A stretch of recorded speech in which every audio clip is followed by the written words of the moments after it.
Yo, what's up? It's your boys, the Bold Man Wanderer, back in town. Here we go again, people. We are checking out another fantastic YouTube channel. Or so we hope. But this one, yes, I have seen before. It's Ryan Otis and Ryan Moe. I haven't seen this video, but I've seen the channel. I subscribe to Ryan Otis, and I thought that was his main channel, but it seems to have less people, less subscribers than this one. But yeah, let's see what the crack is, shall we? Across Thailand right now, there are growing questions surrounding the property market. Developers running out of money, unfinished condo projects, buildings sitting half empty, and increasing claims online that parts of the market are beginning to crack. People are worried. People are worried about the housing market. Supposedly, there might be one or two people, but at the same time, prices in many areas still remain incredibly high. So let's go see what incredibly high actually is. Buy condo. Pattaya. Condos for sale. Chonburi. So I don't actually know the locations, but looks like I feel like I was staying in Chonburi or very close. Let's take a browse.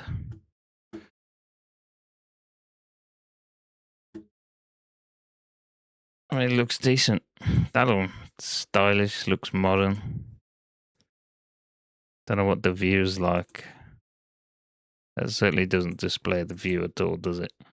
Because that's not a real picture.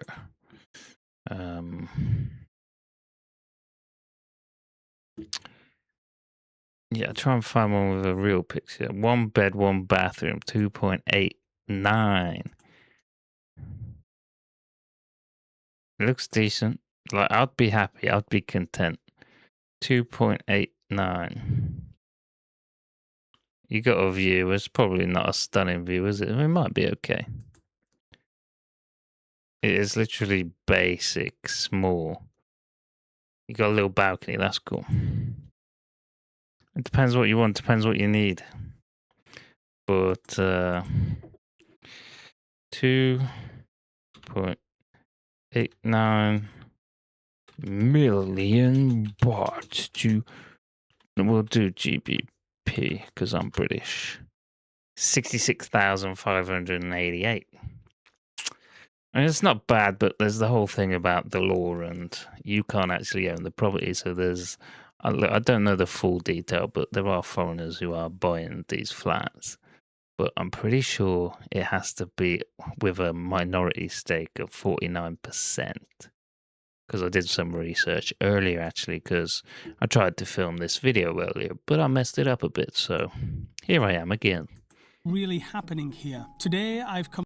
Looks nice there. It looks nice. That view is nice. Boats, beach. Look at the length of the beach. There's a huge mall at the end. I'm pretty sure there's a huge mall in the middle. That building there, I'm pretty sure, is a big mall. Just where everyone goes. To Pattaya, one of Thailand's biggest and most important property markets, to investigate for myself and speak directly with estate agents working inside the industry every single day. On the surface, Pattaya looks busy. The tourists are here, the Terminal 21. Bars are full, construction's happening. But even the Hollywood-style sign up in the hills has an empty condo development sitting right next to. There was one of these in Vietnam, Ho Chi Minh. Looks very similar. It's just an empty shell. They just never finished it for whatever reason.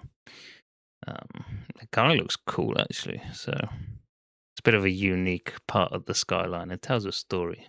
It. In fact, walking around, I saw a number of unfinished developments, some half-empty buildings, and entire projects that seem frozen in time. But the big question now is, are these isolated cases, or are they early warning signs of something much bigger happening across Thailand's property market? And to find out, I spoke directly with 2 estate agents here in Pattaya to hear what they're seeing on the ground. All right, so Joe, maybe you could tell us a little bit about what you do here. Yeah, not a problem. So we're based out of Pattaya here in central Pattaya, buying and selling properties. I'm a coordinator here at Allen Bolton Property.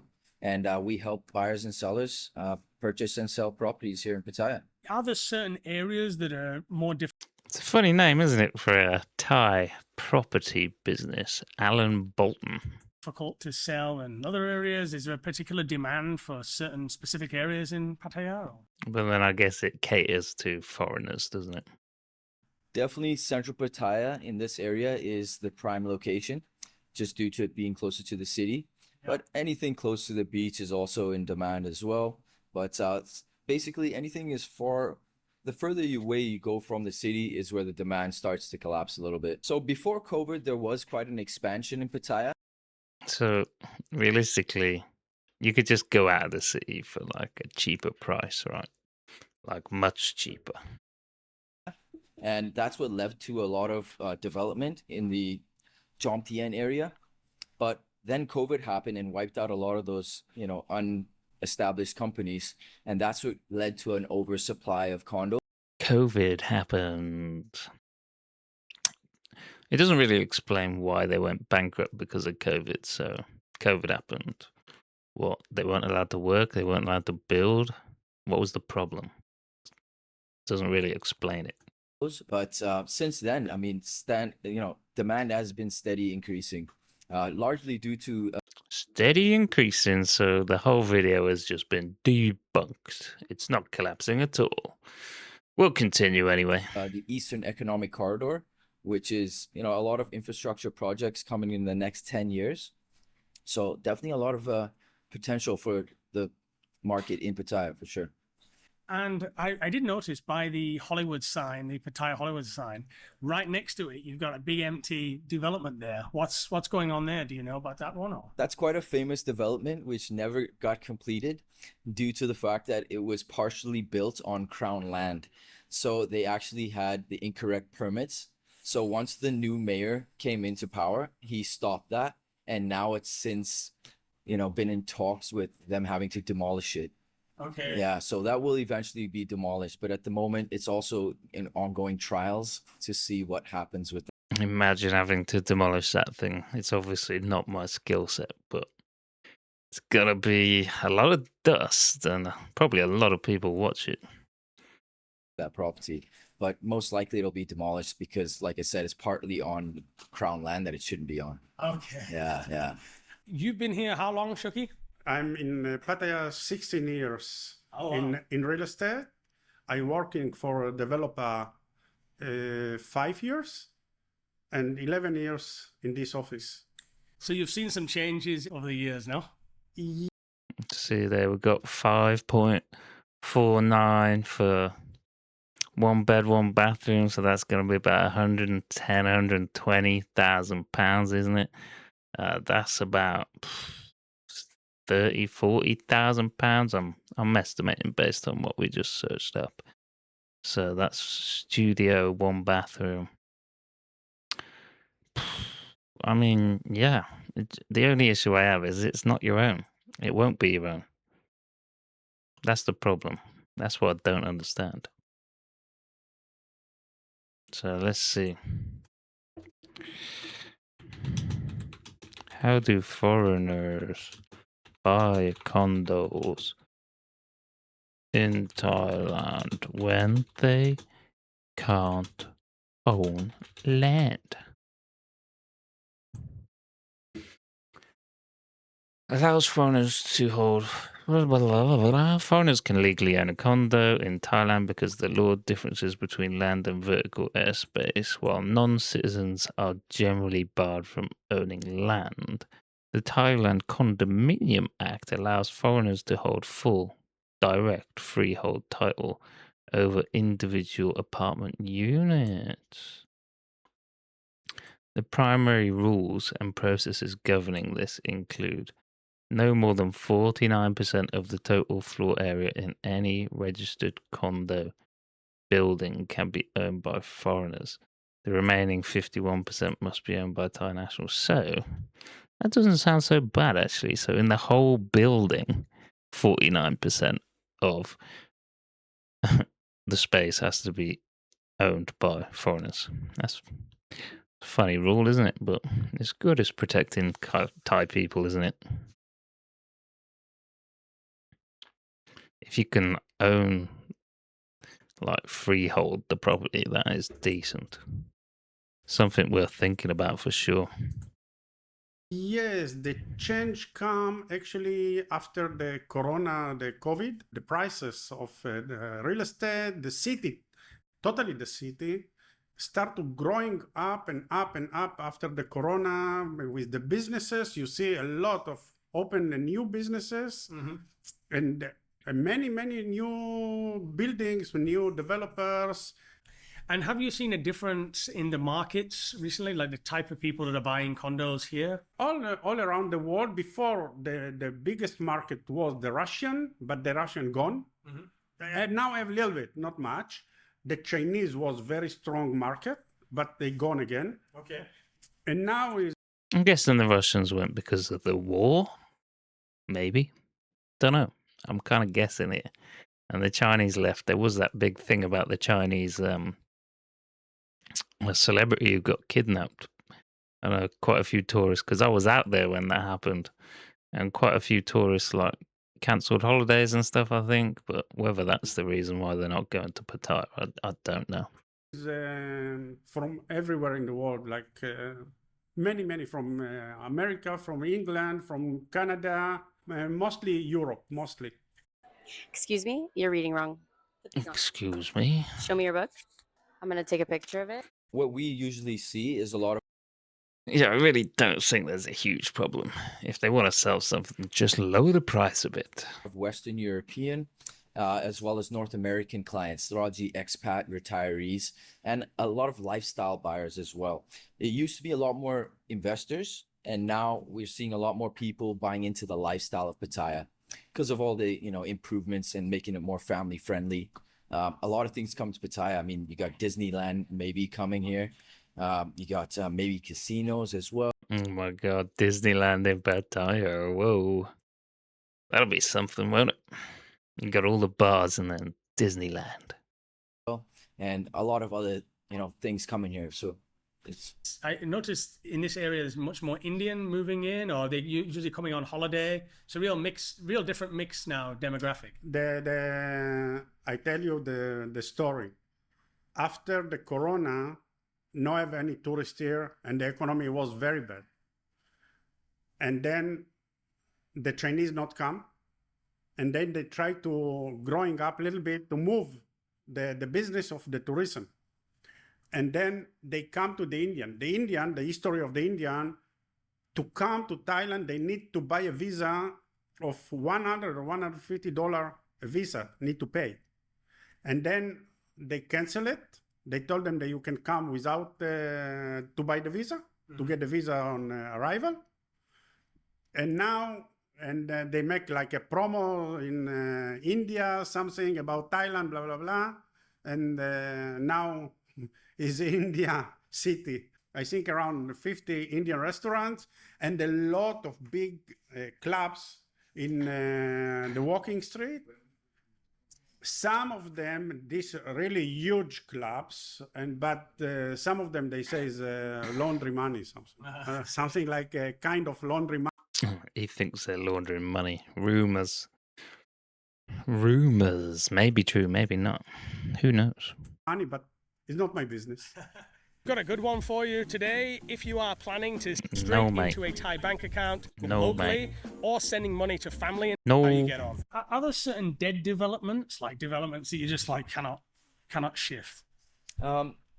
It's largely dependent on the quality of the property. The buyers nowadays are very informed, and we are definitely in demand for a lot more quality projects. People want quality. I'd buy quality for sure. If I had the dosh. See you in Pattaya in the future when my channel explodes, everybody. Largest share of the market, and the problem here in Pattaya is it's an unregulated industry, so anybody can essentially legal for that, and they've actually passing a law where they can actually seize properties if it's structured that way. Hold People on. use a Quarter, most of the units sold, most of them. With nominee companies, is this also an issue sometimes when dealing with property, like people buying up large amounts of property and maybe renting it out, or is it not something you see a lot in Pattaya? Nominees largely refer to company ownership properties, largely for houses, because foreigners cannot own land in Thailand. So there's always been a loophole in Thailand where people use a Thai company to buy a house, for instance, and the structure of the company is used with the Thai nominee as the shareholder.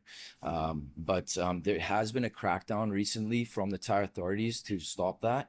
So now it's actually illegal for that, and they've actually passing a law where they can actually seize properties with if it's structured that way.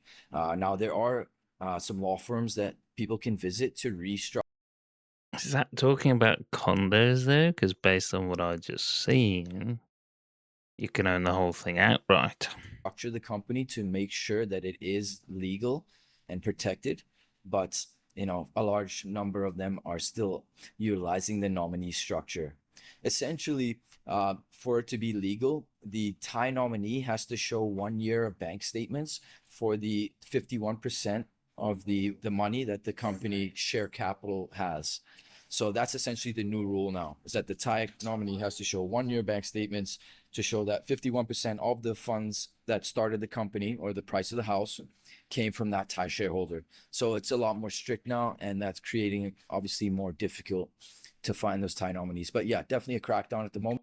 He makes it sound like it has to be. Like, that's how I thought it was. That it was a Thai person has to own 51%, the majority. But I mean, if they really had to crack down on every single property that is owned by a company, it would collapse the market. So it's something they're cracking down on slowly. I would say more for ongoing into the future, but it's definitely a risk to those that have companies like that. That's why we're seeing a large number of people now selling those types of houses or restructuring the company. See, it's a bit confusing. The video is a bit confusing there. You need more detail about the legalities into purchasing flats and houses. Companies to ensure that they're, following the laws. The first important things, if he come and would like to buy under his name, foreign name, he must to send the money from overseas to Thailand and mention to buy a condo. If you're not flirting, you're friending. This is where most guys go wrong with women because then he is supposed to show at the land office a letter from the bank. The money come by maybe dollars or euro currency from overseas, not change the money in overseas to baht and send it. They must to show like come like $1 or euro to Thailand, and then you got the letter from the bank, blah blah blah, and can move the unit under your name. Can solve it if someone have a problem. Can solve it. Can solve it, yeah. Yeah. But if you'd like to make it legal, send it by bank to bank or bank to lawyer or bank to agent, but must to mention to buy property and must to be in like dollar or euro or whatever. What do you think is the biggest risk looking forward to the property market here? And then, what are you most positive about on both sides?